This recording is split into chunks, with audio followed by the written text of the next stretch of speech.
You're listening to Villains and Virgins podcast. And today we're beginning a mini-series on one of the most famous warlords in Western history, Attila the Hun. Now, it's a story that takes place during the fading of the Roman Empire, and it's peppered with other fascinating characters that are less well known than Attila, but no less interesting. And then, of course, there are the Huns themselves. Who were they? What made them so unique? And how were they able to menace Europe to the point that we still remember them with a shudder of horror? I first became aware of Attila the Hun as a child. It wasn't because my parents told me stories about him to terrify me into being quiet and going to sleep at night, although there were times that parents did that sort of thing. But that's some centuries ago. In my case, there was a novel about Attila the Hun that was sitting on the bookshelf, written by a Hungarian author named Gala. And the title was Slave of the Huns, which is sometimes translated from the Hungarian as The Invisible Man. But it's a story about a Greek slave boy who's purchased by a diplomat in Constantinople, which at the time was the capital of the Eastern Roman Empire. And this diplomat with his young slave boy are sent on a mission to the camp of this terrifying warlord, Attila. And through the slave boy's eyes, we see the fascinating, bewildering, and utterly foreign ways of the Huns. Now, I must have read that book at least half a dozen times, and I was completely riveted by the story and by the people who were involved in it, and their ways of life and their manner of burying Attila and the entire arc of his life. And as it turns out, I discovered much later that many of the events in that book are historically accurate. Priscus, the diplomat, who appears as a main character in that book, was actually a historical figure, and he did go on a diplomatic mission to Attila the Hun. In fact, many of the events that are in that novel are taken from Priscus' own written records of what he saw, and in some cases even the words that he heard Attila speak. Now, there are a few other things in that book that are based more on legends that have arisen around Attila's life in the centuries afterwards, particularly details of how he was buried and so on. But I'm getting ahead of myself. The Huns continue to loom in our imagination, like a horde of barbaric and cruel horsemen whose brutality was legendary. And the way we think about them has been colored by centuries of popular reference that has somewhat distorted our image of who they really were and what they actually did. For example, in World War I, British propaganda against the Germans described their armies as the Hun. And it's true that the rapid advance of German armies across France did actually parallel a route that the Huns took centuries before. But that wasn't the point of the British reference. The point of calling them the Hun was to stir up an image of incredible cruelty and barbarism that would galvanize the fighting men of Britain to rise to the defense of their nation against the enemy Germans. Now, in Hungary, by contrast, the Huns have inherited a very different image. In fact, perhaps in no other nation has Attila been adopted as a national hero so thoroughly as in Hungary. And scholars sometimes quarrel with the chain of descent that Hungarians have drawn between themselves and Attila. But it's undoubtedly true that for Hungarians, he's considered to be one of the founding fathers in their national mythology, and they've drawn a connection between him and some subsequent better-known figures. In fact, you can even find a statue of Attila in Budapest's famous Square of Heroes. So his image is there monumentalized to this day. In fact, it's not uncommon in Hungary today to find young men who've been named Attila. My parents were Hungarian immigrants, and I remember as my youngest brother was going to be born, my father seriously considering naming him Attila, which was something that I vigorously argued against at the time, because in Canada, the name Attila has perhaps less of a noble and more of a barbaric sound. But to Hungarians, that's not how it sounds at all. So to set the stage for the story of Attila and the rise of the Huns, we have to talk a little bit about the Roman Empire, because our story takes place in the fading of the Roman Empire in the 400s. But most of us, when we think of the Roman Empire, are thinking of well-known figures like Julius Caesar or Caesar Augustus, and those men were part of the zenith of Roman imperial power.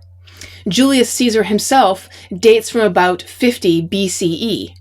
And Octavius Caesar, his nephew, who becomes Caesar Augustus, is the first real unabashed emperor. And when he takes power, we see Rome at the height of its expansion and its influence.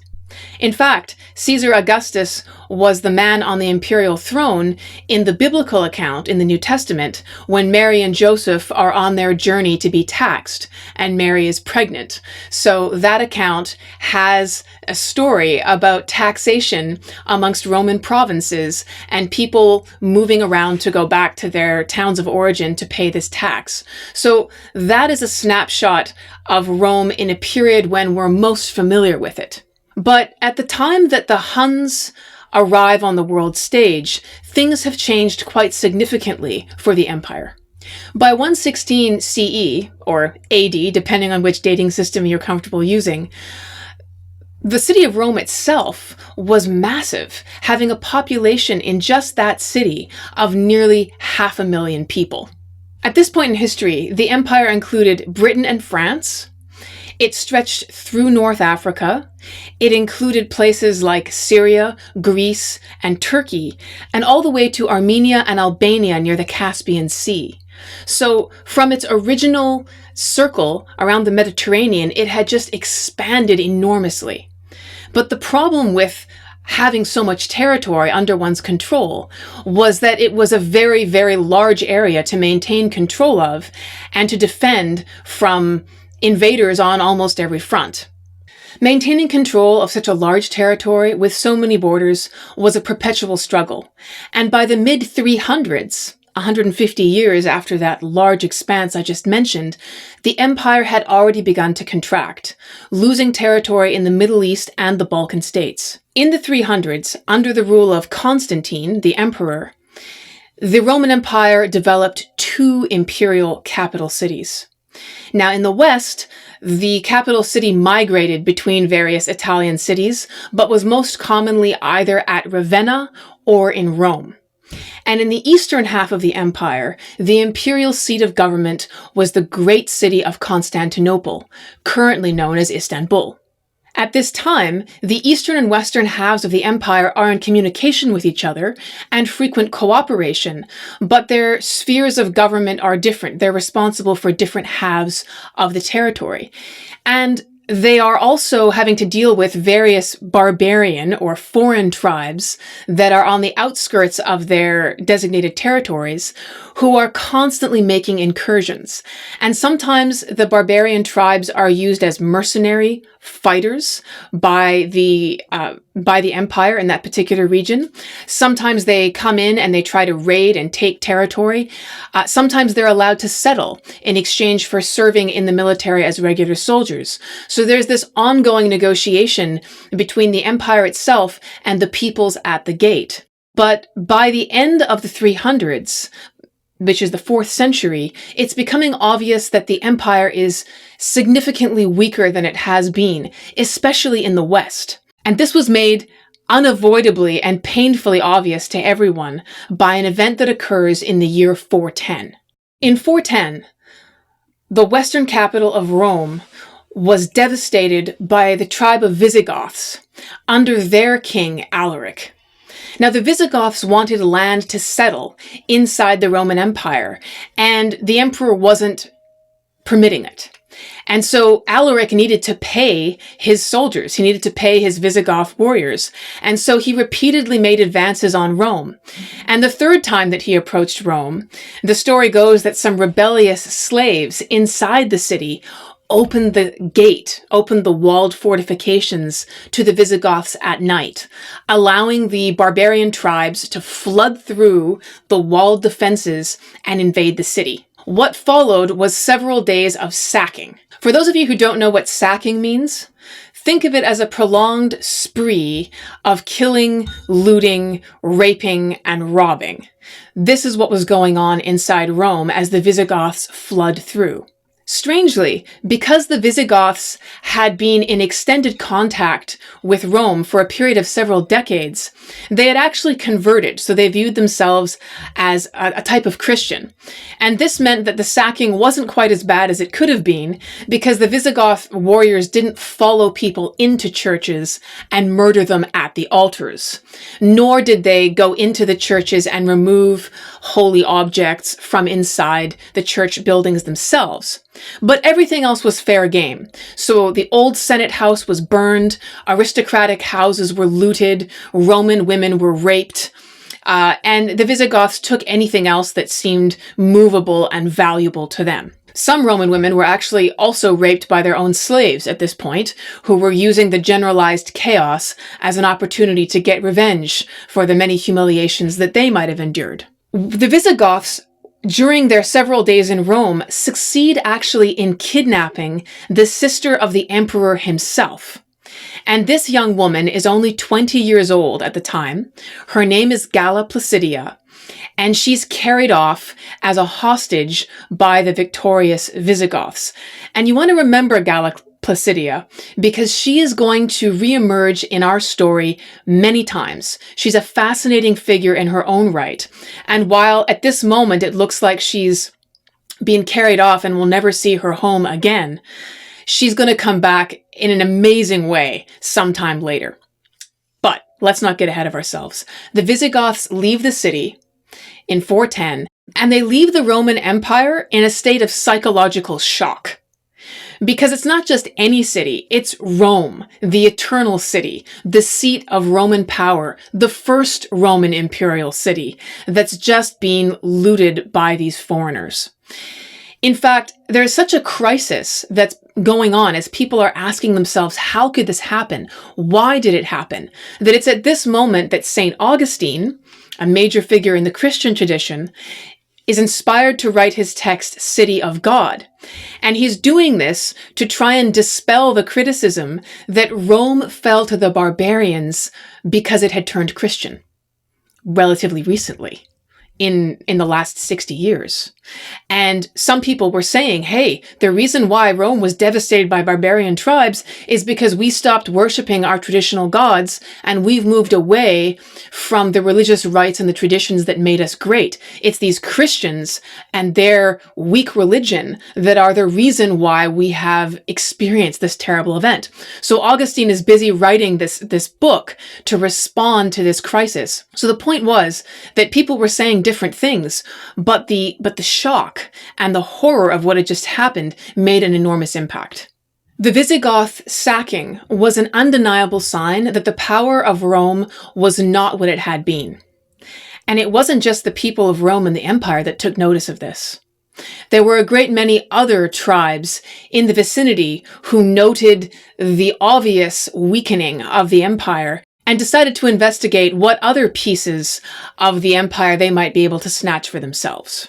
It's in this context that we need to understand the rise of Attila and the Huns. The Visigoths weren't the only barbarian tribes that were pushing in at the borders of the Western Roman Empire. There were other Gothic tribes that were also anxious to cross over into imperial lands and seek shelter there.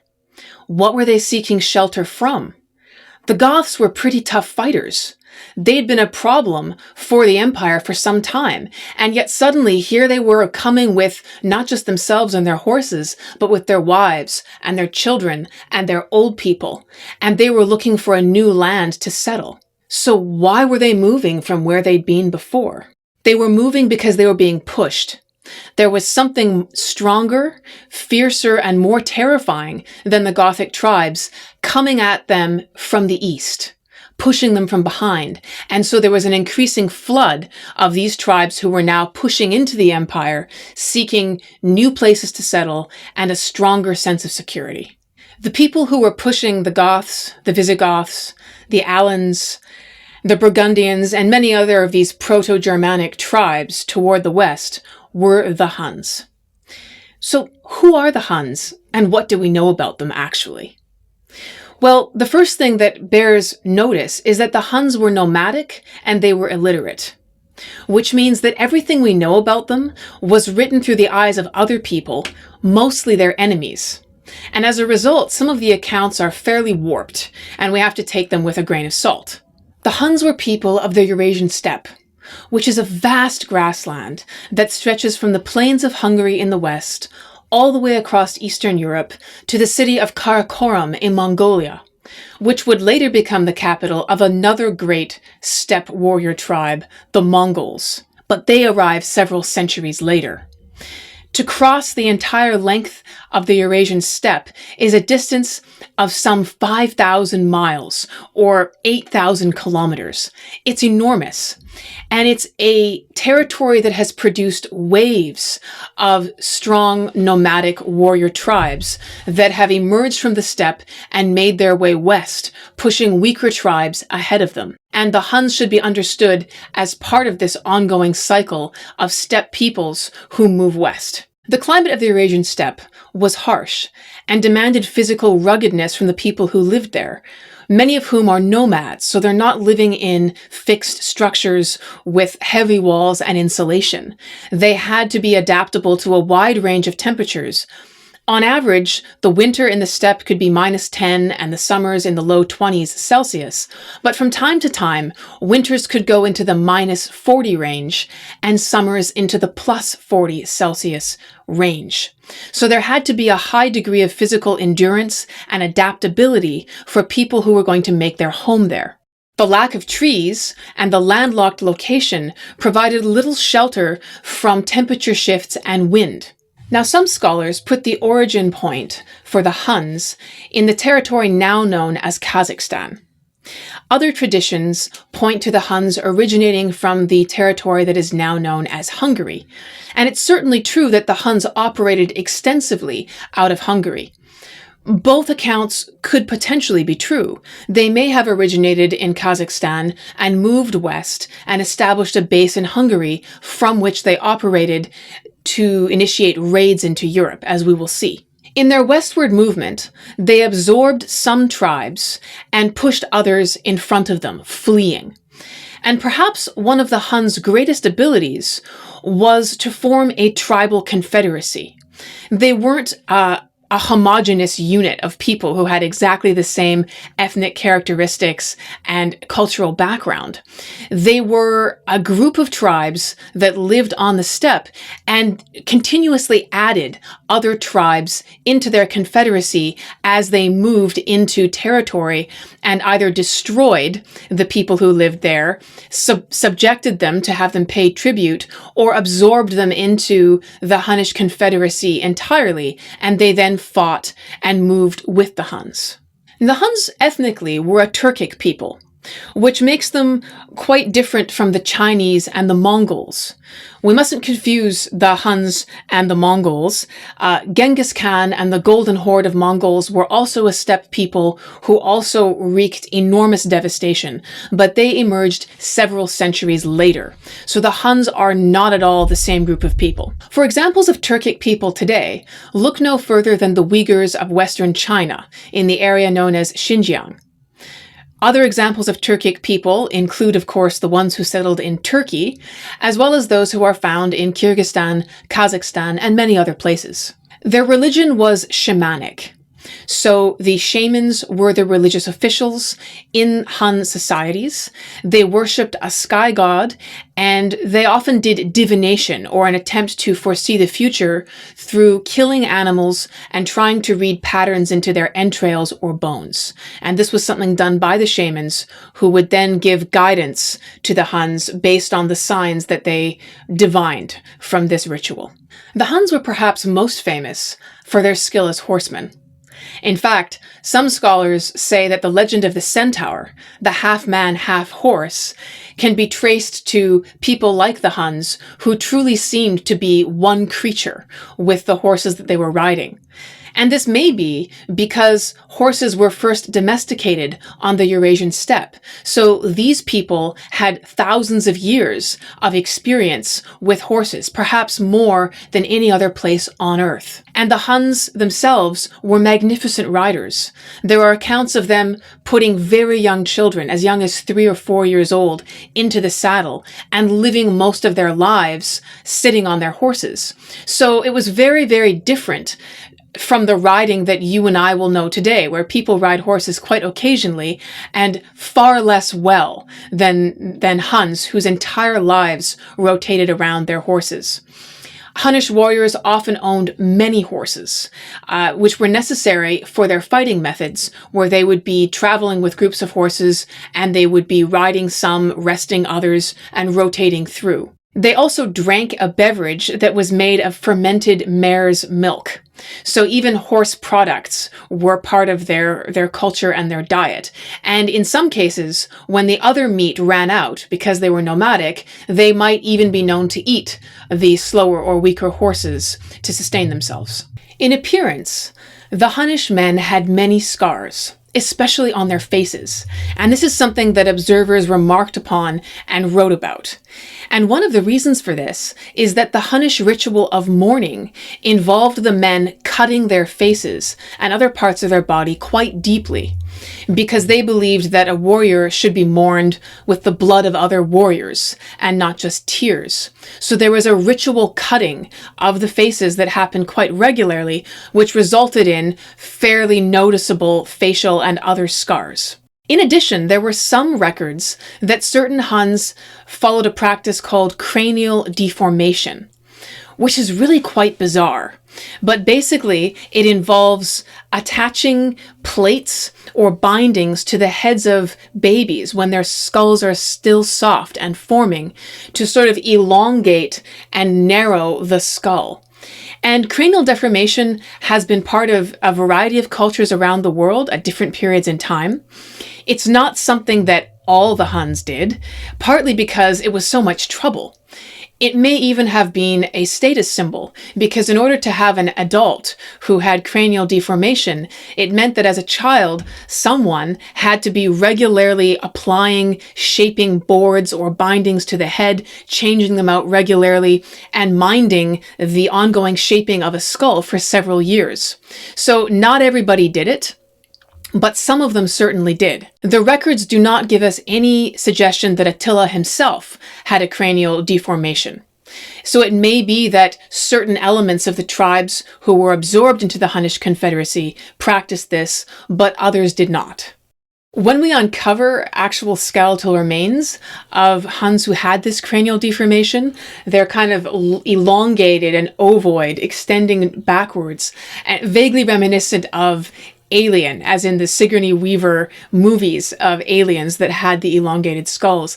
And to observers at the time, it must have seemed just as jarring and alarming, very, very different from anything that they would have seen before. In adulthood, Hunnish males shaved the front of their skulls, so they induced an abnormally high forehead, but they would allow the hair to grow long in the back of the head. So you can imagine these men with absurdly high foreheads, sometimes strangely elongated skulls, shaved cheeks, deeply scarred faces, smelling of horse, and probably a lot of other horrifying things, because horsemen who lived on the steppe weren't known for their regular bathing habits.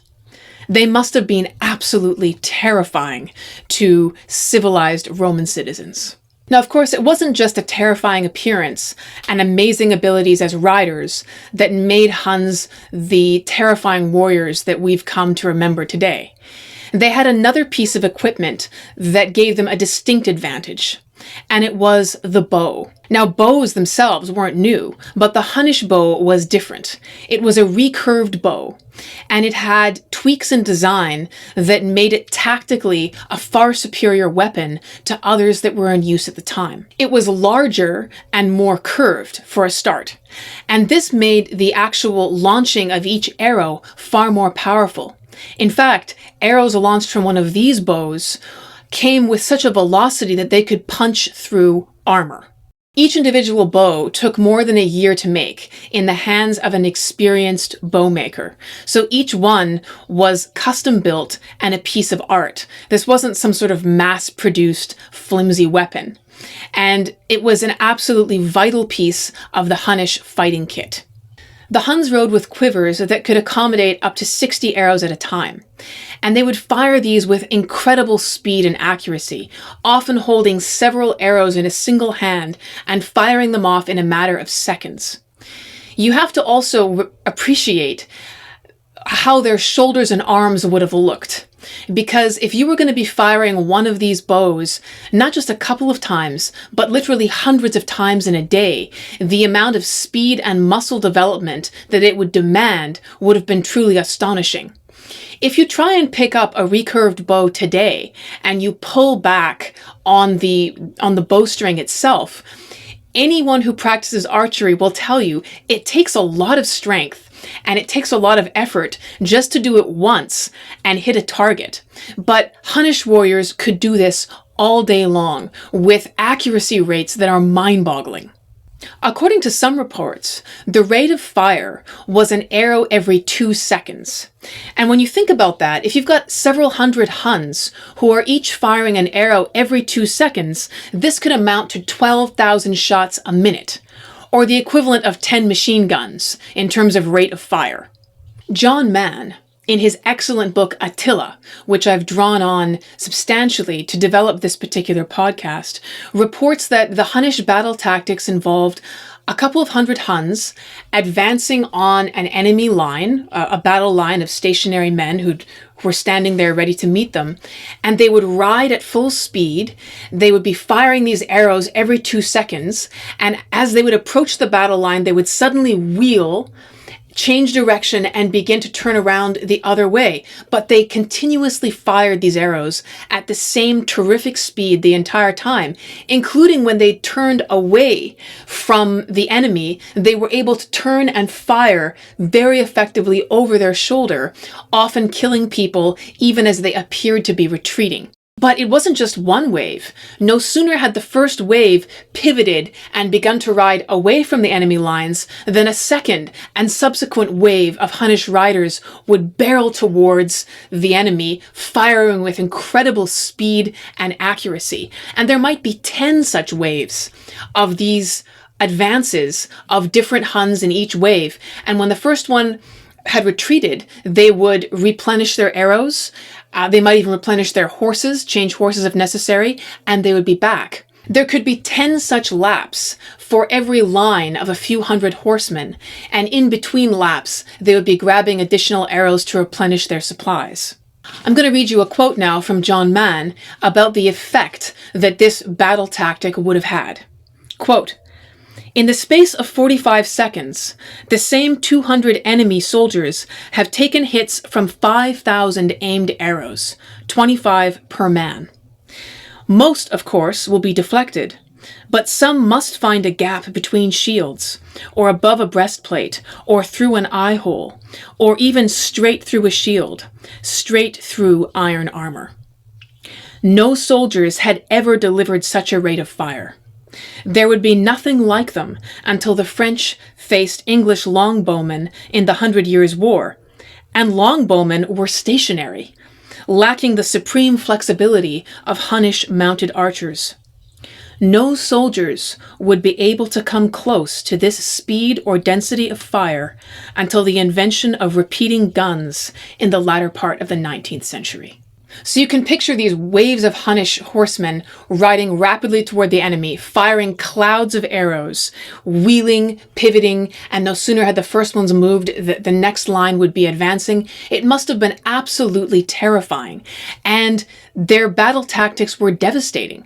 When they were fighting on the plains of the steppe, they were unrivaled, which is why they were so effective in pushing Goths, Visigoths, Gepids, and other tribal peoples ahead of them, because the battle tactics that these other groups had simply could not compete with what the Huns were doing in terms of speed and rate of fire. Now, Hunnish warriors would also feign retreat. So they would advance on a group of enemy soldiers, and then they would pretend to retreat as if they were running in fear, hoping to draw other fighters after them. And of course, the minute you did have a group of enemy soldiers that broke their lines to pursue the apparently retreating Huns, the Huns would then wheel around and absolutely cut them down and destroy that group of enemy soldiers. They would attack in these waves and sometimes try to draw groups of soldiers after them so that they could open up a gap in the enemy lines. And of course, once this had happened, either because soldiers had fallen dead or broken their ranks to chase other groups of Huns, the Hunnish warriors would pour through that gap and then at close quarters begin to cut down their enemies with swords. And also, surprisingly, with lassos. We think of lassos as a Western cowboy thing for roping cows, but these horsemen were reported to use lassos so that at closer quarters they could drop a rope over an enemy soldier who was no doubt prepared for swords and for arrows, but wasn't expecting to have a rope, which was hard to see, descend on him from above and pin his hands to his sides as he'd be dragged off his horse and into a trampled sort of death. So they had very effective, far more effective archery than anyone else had, but they also had some unusual and peculiar weapons and tactics that were distinctly their own. Hunnish battle tactics were devastatingly effective in the flat grasslands, the plains of the Eurasian Steppe, where no one could match them at the time. But as our story begins, the Huns are going to begin advancing westward towards the weakening Roman Empire. And as they do that, the terrain is going to begin to change around them. They're going to encounter more forested areas, terrain that is mountainous, not flat and open. And they're also going to encounter fortified cities with walls built for siege war, which is an entirely different style of fighting to the open plain warfare that the Huns have evolved so effectively to deliver. The shifting terrain, the forests, and the cities fortified for siege are going to pose new challenges for Hun battle tactics. Because the Huns were nomadic, and they lived off the land, they had their basic needs, but they lacked luxuries. They lacked things like gold and precious metal. They didn't have the capacity to manufacture metal. They also were unable to make some of the finer fabrics and foods, which were only available to them through trade or through theft.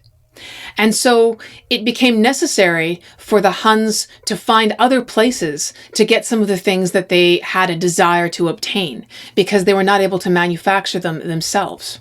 The Huns needed wood and iron for tents, wagons, and weaponry, which they couldn't manufacture themselves. They didn't have these materials.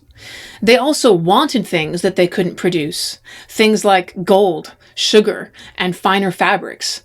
And so in the quest for these materials, the Huns are forced to move west and try and acquire these from other tribes and other cities that do have them. And this they do sometimes through trade, but mostly through pillage and theft. The Huns are first felt in the Roman Empire as an unseen force that's pushing these Ostrogoths, Visigoths, Gepids ahead of them. But soon, the Huns themselves will arrive at the gates. By the year 370, the Huns are on the move toward the west, having conquered or absorbed all the tribes within their reach.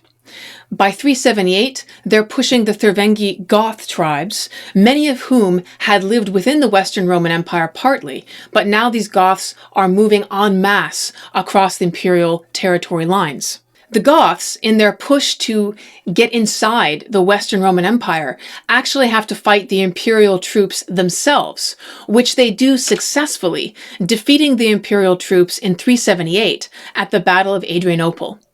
This marks the point where the wave of barbarian Goths is now well inside the Roman Empire. By 384, only 6 years later, groups of Huns and other barbarian tribes in the vicinity are now being invited to serve as mercenaries in the imperial armies themselves. So they're being offered pay in order to fight as hired soldiers to deal with imperial problems elsewhere in the empire. The Eastern Roman Emperor had a problem enforcing law and order in the western half of the Roman Empire in 384. There was an illegitimate claim to the Western imperial throne, and so the Eastern Emperor in Constantinople needed to send military forces into the western part of the empire to get rid of the pretender to the throne. And so there are some Huns, some Alans, and some Goths that he hires to form this military unit that's going to go over there and deal with this imperial succession problem. In 388, which is only 4 years later, the Eastern Emperor is again using these Hunnish and other Gothic mercenaries to put down another rebellion in Italy. But this time, when the mercenary troops, the Huns and the Goths, are paid for their services, they don't seem to be in any hurry to turn around and ride off home. So far, the groups of Huns that are working as mercenaries in the Eastern Empire are smaller clans, family units that are out looking for work, looking for trade, looking for opportunities. So there are very, very small groups, clusters if you like. The majority of Huns at this point are still in Eastern Europe, where they're gradually becoming a more unified confederacy under a series of strong and effective leaders. And the real genius of the Hunnish leadership at this point was in the ability to weld together so many different units, clans, and groups of people into one confederacy that could move and fight together. However, the lands that the Huns occupied in Eastern Europe were not enough to support their needs. There weren't enough resources and food to support their increasing number of people, and they also needed more cash to buy some of the other materials that they needed. This led to a major raid on the Eastern Roman Empire in 398, when a wave of Hunnish fighters ride in to the territories now known as Armenia and Syria, and they take gold, they take other movable wealth, and thousands of slaves. The terror that this raid inspired has been captured in the writings of two different Christian priests at the time, and I'm going to read you some quotes about what they said. According to St. Jerome, who lived at the time of this raid, but in Jerusalem, where he heard eyewitness reports of what had happened, he says a year later, quote, "Behold the wolves, not of Arabia, but of the north, were let loose upon us last year from the far-off rocks of the Caucasus, and in a little while overran great provinces. How many monasteries were captured? How many streams were reddened with human blood? Not even if I had 100 tongues and 100 mouths and a voice of iron could I recount the name of every catastrophe. They filled the whole earth with slaughter and panic as they flitted hither and thither on their swift horses. They were at hand everywhere before they were expected. By their speed they outstripped rumor. And they took pity neither upon religion, nor rank, nor age, nor wailing childhood. Those who had just begun to live were compelled to die, and, in ignorance of their plight, would smile amid the drawn swords of the enemy. We ourselves were forced to make ships ready, to wait on the shore, to take precautions against the enemy's arrival, to fear the barbarians more than shipwreck, even though the winds were raging." So you get a sense in here of the massive amount of slaughter, of the fact that people in neighboring areas are sitting on the shores with ships ready to go to put out in a storm because they fancy their chances of survival better than they do by staying in their towns. And the fact that these horsemen were moving so quickly that they would arrive long before any word of their presence in the area had arrived to alert people. There's a second Christian priest writing in Syria, whose quote I will also give you here. And he says, "Every day unrest, every day new reports of misfortunes, every day new blows, nothing but fights. The East has been carried into captivity, and nobody lives in the destroyed cities. Dead are the merchants, widowed the women. If the Huns will conquer me, O Lord, why have I taken refuge with the holy martyrs? If their swords kill my sons, why did I embrace thine exalted cross? If thou wilt render to them my cities, where will be the glory of thy holy church? Not a year has passed since they came and devastated me and took my children prisoners. And lo, Now they are threatening again to humiliate our land. So this is a man who's having an existential crisis, a crisis of faith, even though he's a Christian priest. That's so terrible and so devastating is the arrival of these Huns in the land, and so feared are they that he begins to think, where is God and what are we doing? And the repeated raids, the continuous coming of the Huns, and the bloodshed and the theft that would result is a pattern that we see again and again. They would often return to an area until there was nothing left. And so the people who lived there would be absolutely horrified at the thought that any time these terrible men on horses might return yet again. Now, for some decades after this series of raids, the Huns more or less stayed within their Eastern European base camp, consolidating their leadership and absorbing ever more warriors from neighboring tribes who were either paying tribute or joining up as members of the tribal confederacy. But by 413, so 15 years later, the imperial city of Constantinople itself is now building larger and stronger fortifications than it ever has before, because it fears that the Huns are coming back and that they're going to raid the imperial city itself. By 413, only 15 years later, Constantinople, the capital of the Eastern Roman Empire, is building larger and stronger fortifications around itself than the city has ever seen, because there's a growing sense that the Huns may be coming next to stage a raid on the imperial city itself. And it's not a baseless fear. They've only recently invaded neighboring territories of Thrace, leaving a trail of absolute carnage in their wake.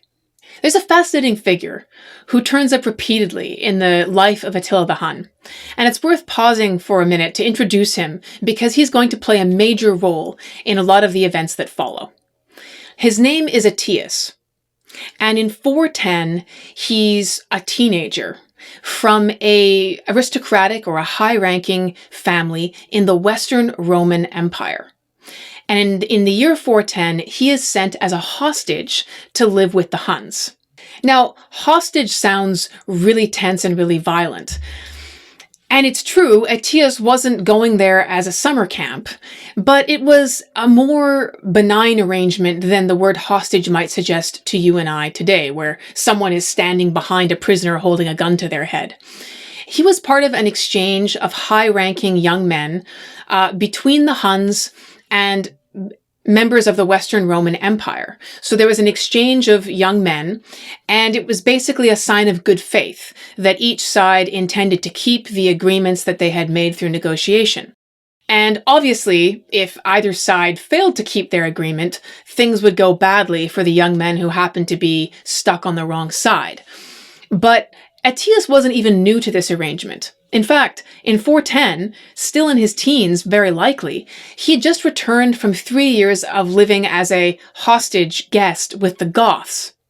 And so he already knew all the important languages of his time, all the politically significant languages.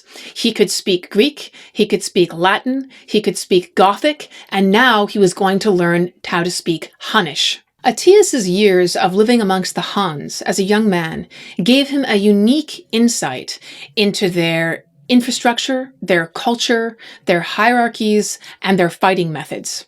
Ethias' years living with the Huns also gave him a very personal connection to an increasingly feared and influential group of fighters who are going to shape the political landscape that he grows into as an adult.